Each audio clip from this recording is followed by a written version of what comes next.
우리가 마태복음 28장을 함께 봉독하였습니다. 제목은 예수 그리스도의 증인, 부활의 증인으로 부르시다. 마태복음의 기자 마태는 예수님의 공생의 마지막 부분을 종말 때의 징조를 기록했습니다. 그리고 예수님께서는 열처녀 비유와 달란트 비유, 주님의 재림과 심판을 알리시며 제자들에게 깨어있으라고 당부하셨습니다. 그리고 나서 예수님께서는 제자들과 함께 성만찬을 하시고 감람산으로 나가시면서 인자가 순환을 받을 것이나 살아난 후에는 너희보다 먼저 갈릴리로 가리라 말씀하십니다. 그런데 제자들의 모습을 보잖아요. 예수님이 순환을 받으시고 죽으실 거라는 말은 들렸는데 부활하신다는 그 말씀이 안 들린 것을 볼 수가 있습니다. 여러분, 예수님이 나의 죄의 문제를 해결하시기 위하여 십자가에 죽으셨다라는 것을 믿는 거 굉장히 중요해요. 죄 문제가 해결되니까요. 그런데요, 만약에 여러분들이 부활하신 예수 그리스도님을 만나지 못했다면 반쪽 신앙인 것이죠. 예수님께서 십자가에서 죽음을 당하시기 전에 감람산에서 기도를 하십니다. 내 아버지여, 할만하시거든 이 잔을 내게서 지나가게 하옵소서. 그 십자가를 지시는 그 잔을 할 수만 있다면 내게서 지나가게 해주십시오. 그러나 나의 원대로 마옵시고 아버지의 원대로 하옵소서. 만일 내가 마시지 않고는 이 잔이 내게서 지나갈 수 없거든 아버지의 원대로 되기를 원하나이다 라고 기도하십니다. 그리고 대제사장들과 백성의 장로들이 파송한 사람들에게 잡혀가십니다. 재판을 받으십니다. 그때 재판장 빌라도는 예수님이 무죄하다는 것을 알고 있었어요.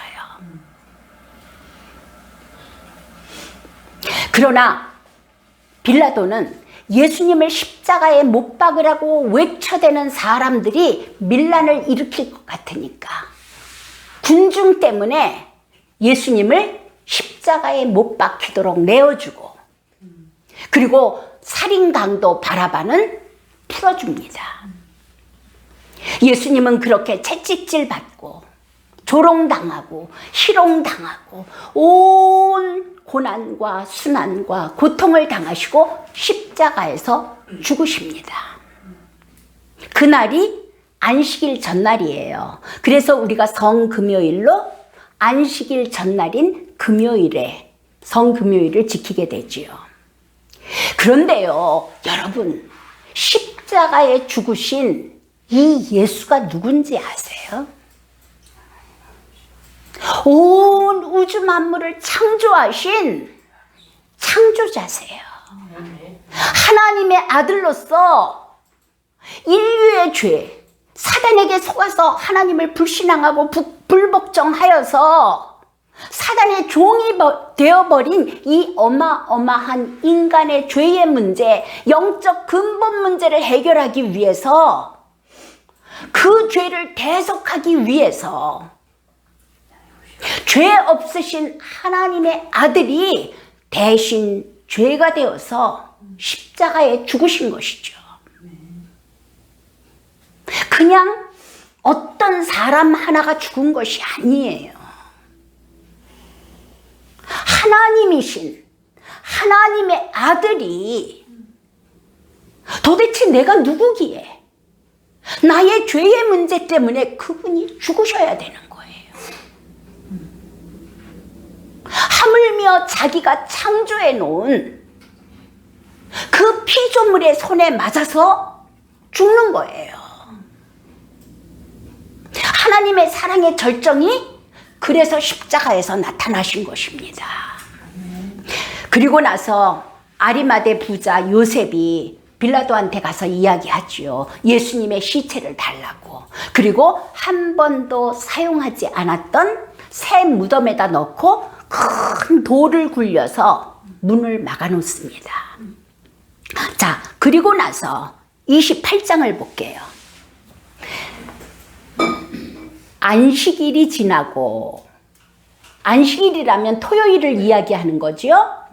안식 후 첫날이 되려는 새벽에, 그러면 우리말로 하면 일요일이에요. 주일이에요. 막달라 마리아와 다른 마리아가 무덤을 보려고 갔더니 큰 지진이 나며 주의 천사가 하늘로부터 내려와 돌을 굴려내고 그 위에 앉았는데 그 형상이 번개 같고 그 옷은 눈같이 희건을 지키던 자들이 그를 무서워하며 떨며 죽은 사람과 같이 되었더라. 천사가 여자들에게 말하여 이르되 너희는 무서워하지 말라. 십자가에 못 박히신 예수를 너희가 찾는 줄을 내가 아노라. 그렇잖아요. 막달라 마리아하고 다른 마리아는 예수님의 시체를 보기 위해서 간 거예요.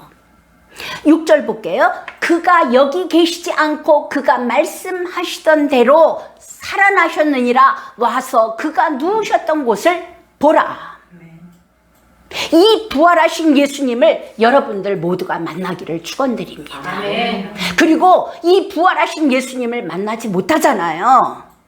아직 반쪽 신앙인 거예요. 자, 7절을 볼게요. 또 빨리 가서 그의 제자들에게 이르되 그가 죽은 자 가운데서 살아나셨고 너희보다 먼저 갈릴리로 가시나니 거기서 너희가 배우리라 하라. 보라, 내가 너희에게 일렀느니라 하거늘. 그 여자들이 무서움과 큰 기쁨으로 빨리 무덤을 떠나 제자들에게 알리려고 다름질할세 예수께서 그들을 만나 이르시되 평안하냐 하시거늘. 여자들이 나아가 그 발을 붙잡고 경배하니 이에 예수께서 이르시되 무서워하지 말라. 가서 내 형제들에게 갈릴리로 가라 하라. 거기서 나를 보리라 하시니라. 분명히 예수님이 3일 전에 십자가에 못 박혀 죽으신 거 봤어요. 그리고 아리마대 부자 요셉을 통하여서 무덤에 넣어두었어요. 그런데 그분이 부활하셨다니까요. 아멘. 우리가 얼마나 많은 때에 지금도 십자가에 죽으셔서 매달려 계시는 예수님 앞에 가서 우리의 문제도 내려놓고 그분이 나의 죄 때문에 죽으신 것 때문에 감격하고 감사하고 그분 아래서 나의 죄로 인하여 죽으신 것에 대해서 너무나 죄송해서 많이 울기도 하고 그거 감사하죠. 그 신앙까지 가는 것도 감사해요. 그런데요, 부활하셔서 갈릴리의 제자들을 만나러 오신 이 예수님을 만나셔야 돼요. 부활하신 예수님. 예수님이 오셔서 그러시잖아요. 여자들 보고 평안하냐? 라고 물어볼 때 그들 평안했어요? 아니에요. 평안하지 않았어요. 죽으신 것만 봤기 때문에 평안하지 않았어요. 그런데 그들이 마가다락방에서 성령을 받았을 때 엄청난 권능이 임하고 담대함이 임하고 부활의 증인들이 되는 것을 보게 됩니다. 아멘. 여러분, 십자가에 죽으신 예수의 증인이 되지만 또한 함께 부활의 증인이 되셔야 되는 것이죠. 아멘. 죄가 없으신 그분을 죽음이, 어둠이 가두어 둘 수 없었습니다. 아멘. 여러분, 예수님이 오신 것은 죽으심으로 죄만 사하시기 위해서 오신 것이 아니라 주의 영으로 성도와 함께 하시기 위해서 부활하신 것이 믿어지시기 바랍니다. 아멘. 부활하신 영으로서 우리와 함께 하신다니까요.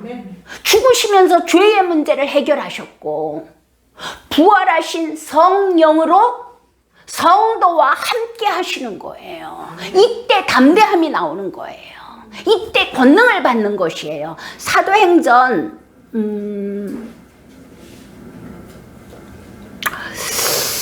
사도행전 1장에 보면은 누가의 기록을 보잖아요. 예수님이 부활하신 다음에 40일 동안 제자들과 함께 하면서 하나님 나라의 일을 말씀하십니다. 그들의 삶의 문제에 대해서는 뭐라고 말씀하세요? 이것은 아버지의 권한에 있다. 그 때와 시는 아버지가 아신다. 너희는 무엇을 할 것이냐면 아버지께서 약속하신 것을 받기까지 예루살렘을 떠나지 말라. 그 약속하신 것이 무엇이라고요? 성령이에요. 성령이 너희에게 임하시면 너희가 권능 받고 예루살렘과 온 유대와 사마리아와 땅끝까지 내 증인이 되리라. 그 원어로 보게 되잖아요. 내 증인이 되리라가 무슨 말이냐면 내가 너희를 증인으로 만들 거야, 이 뜻이에요. 내가 증인 되겠습니다 하고 내 노력으로 증인이 되는 것이 아니라 주의 성령이 내 안에 오시잖아요. 증인이 되지 않을 수가 없어요. 보았으니까요. 만졌으니까요. 살아나신 주님이 내 안에 영원한 생명으로 오시잖아요. 내가 부활이요 생명이니 나를 믿는 자는 죽어도 살겠고 살아서 나를 믿는 자는 영원히 죽지 않으리라. 그 부활 생명이신 예수가 내 안에 오신 것이 너무나 확실하기 때문에 나의 죄의 문제를 해결하신 십자가의 예수님 감격합니다. 그리고 내 안에 성령으로 영원한 생명으로 부활 생명으로 오신 예수 그리스도 어떻게 증거하지 않겠어요? 그렇죠. 자, 누가복음 누가가 기록하신 것을 볼게요. 24장에 보니까 이렇게 기록되어 있어요. 또 이르시되, 같은 장면이에요. 이같이 그리스도가 고난을 받고 제3일에 죽은 자 가운데서 살아날 것과 또 그의 이름으로 죄사함을 받게 하는 회개가 예루살렘에서 시작하여 모든 족속에게 전파될 것이 기록되었으니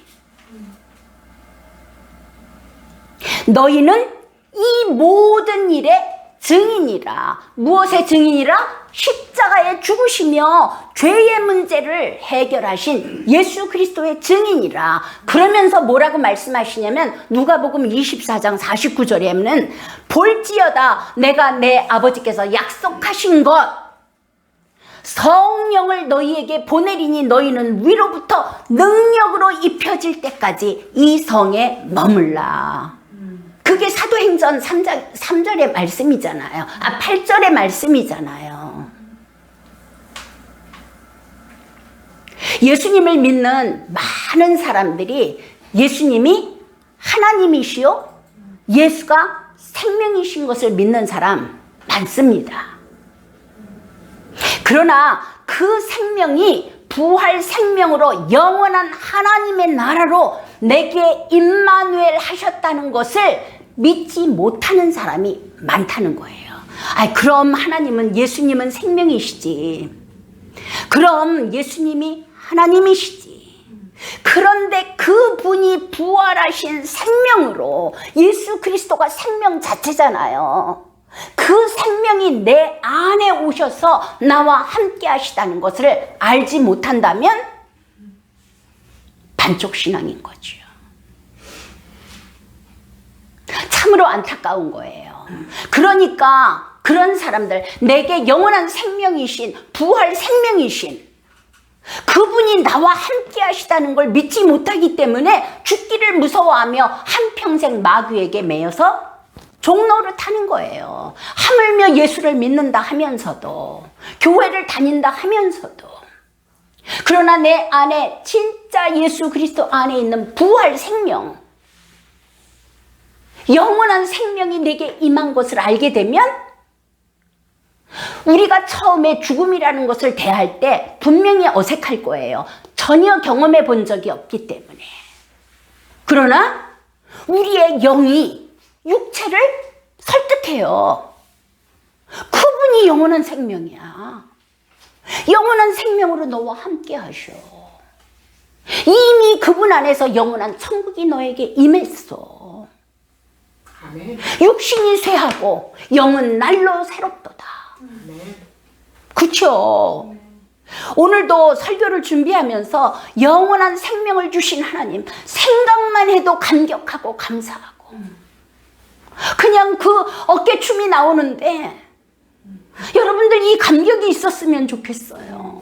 죄사함을 받았을 때도 감격했지만 영원한 생명이 내 안에 예수 그리스도 하나님이 내 안에 오셨다는 이 감격, 하늘과 땅의 모든 권세를 가지신 주님이 부활 생명으로 영원한 생명으로 하나님으로 나와 함께 하시는데 여러분 뭐가 문제입니까? 그리스도 안에 있는 영생을 소유하고 그리스도의 생명 안에 거하는 자는 이미 죽음도 이긴 거예요. 머지않아 죽음이라는 것이 코앞에 올 거예요. 이제 나이 먹어가니까 이것저것 망가지기 시작하고 질병도 나타나요. 그러나 우리는 예수 그리스도의 생명 안에서 그것도 이긴 자들이에요. 그것으로 인하여 넘어지지 않아요. 문제도 이긴 자들입니다. 어떤 일이 있어도 넉넉히 이기는 자들이 된 거예요. 여러분 뭐가 그렇게 중요하세요? 돈이 중요하세요? 건강이 중요하세요? 세상에서 명예가 중요하세요? 영원한 생명이 내 안에 오셨는데 이것에 대한 감격이 있어지기를 바랍니다. 그리스도 안에서 우리는 이미 승리한 자요. 이미 하나님 나라 안에 있는 자요. 이미 영생 안에 있는 자들입니다. 왜냐하면 그리스도의 부활의 영, 하나님의 영, 성령이 함께 하시면서 권능으로 우리와 함께 하시기 때문에 그리스도의 증인으로, 부활의 증인으로 살아갈 수밖에 없어요. 아직 부활하신 주님을 못 만났을 때 평안하뇨? 그들은 두려웠어요. 그래서 예수님이 말씀하시잖아요. 두려워하지 말라. 그런데 예수 그리스도의 생명, 그 부활 생명이 우리 안에 부활로 임하시고 나니까 그 두려움이 사라지더라는 거예요. 어떤 것도 이길 수 있는 천국의 성도들이 된 거죠. 우리는 오늘도 육신 가운데 이 땅에서 살게 하셨으니까 주님의 마지막 지상명령, 십자가에서 죽으시며 우리의 모든 죄의 문제, 심판의 문제를 해결하셨고 부활로 죽음의 문제, 사단의 문제를 이기신 주님을 증거하는 자들로, 그렇죠? 먼저 죄의 문제가 해결되어야 되고 부활하신 주님이 나와 함께 하시며 영원까지 이미 시작이 되었잖아요. 그렇게 성실하게 충성되게 나의 어떠함에 매이지 않고 나의 연약함에 매이지 않고 나의 부족함, 결핍에 매이지 않고 하나님 안에 승리하는 자들이 된 거예요. 이것이 믿어지시는 은혜가 있기를 바랍니다. 그리스도의 부활, 생명 안에 거듭나신 하나님의 백성들이시기를 모두 축복드리고 오늘의 말씀을 통하여서 이 부활의 생명으로 정말 세상도 넉넉히 이기고 문제도 넉넉히 이기고 죄도 이기는 우리가 되기를 바랍니다. 자, 마지막으로 마태복음 28장, 그러면서 그 부활의 증인된 우리에게 예수님이 지상 명령을 주십니다. 마태복음 28장 18절 볼게요. 예수께서 나와 말씀하여 이르시되 하늘과 땅의 모든 권세를 내게 주셨으니 그러므로 너희는 가서 모든 민족을 제자로 삼아 아버지와 아들과 성령의 이름으로 세례를 베풀고 내가 너희에게 분부한 모든 것을 가르쳐 지키게 하라. 볼지어다 내가 세상 끝날까지 너희와 항상 함께 있으리라. 아멘. 아멘.